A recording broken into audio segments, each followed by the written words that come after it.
អាយយបងប្អូននេះមើលទាំងអស់គ្នាបាទផ្លូវដែលធ្លាប់ជិះអត់មានទឹកឥឡូវបែរជាទឹកឡើងដល់បាតឡានហើយបងប្អូន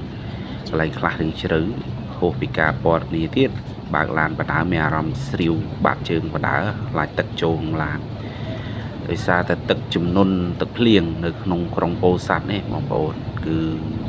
ហូរមកចូលតាមបណ្ដោយផ្លូវលំនៅក្នុងសកាត់បទីដីបាទផ្លូវមួយខ្សែនេះគឺផ្លូវឡើងមកស្តុបកំបែកលៀចហើយចាប់ពី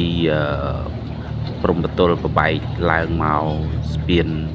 ខាងកោះសពៅមាសហើយនឹងមកស្តុបប្របែកលៀចព្រឹកនេះគឺទឹកឡើងមែនតែនបងប្អូនហើយទឹកហូរខ្លាំងទៀតណាបាទអញ្ចឹងការបើកបរហ្នឹងគឺបងប្អូនយើងព្យាយាមរកផ្លូវវាងប៉ុន្តែខ្ញុំបើកទៅខាងណាក៏ទឹកលិចដូចគ្នាអញ្ចឹងសម្រាប់ចិត្តមកផ្លូវនេះប៉ុន្តែ